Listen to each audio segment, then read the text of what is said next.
In this video, we will show you how to make a cornrow.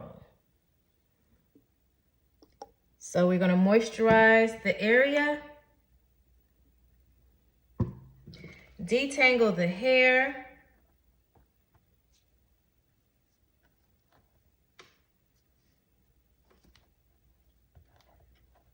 I'm gonna part the hair.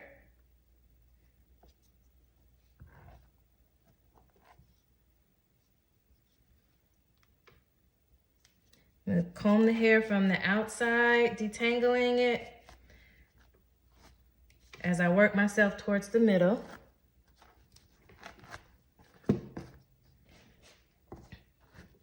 Use the comb to separate the hair, and we're gonna start at the top. So just like when you do a single braid, you're reaching out to the outside from one hand, and while you're doing that, and you're gonna weave your hair, but you're going to grab some hair that's laying down. So as I'm reaching over, I'm grabbing the outside piece, but I'm also grabbing a little bit of the hair beneath it. And I am reaching out to the outside, grabbing it pulling it towards the middle, and I'm grabbing hair that's underneath it, that's below it.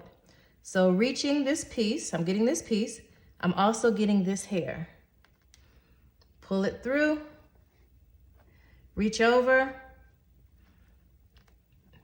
grab another piece, add some hair to it as I'm pulling the other pieces from the outside towards the middle. I'm just laying it down and adding hair.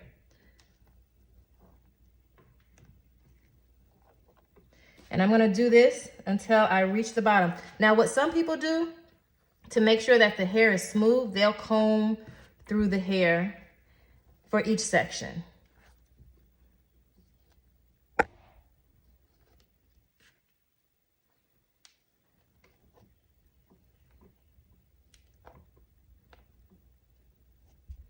And this is how you do a cornrow. So what I like to do is I like to make sure that my ends are detangled. So I may use a detangling comb or a finer tooth comb. And you want to braid to the ends. And that's why I like to have like a fine tooth comb at the end to make sure that the curls are all aligned, and it makes it easier when you take your hair down. Because it's not just about braiding your hair or putting your hair up, it's also about taking your hair down and not losing a lot of hair. And there you go.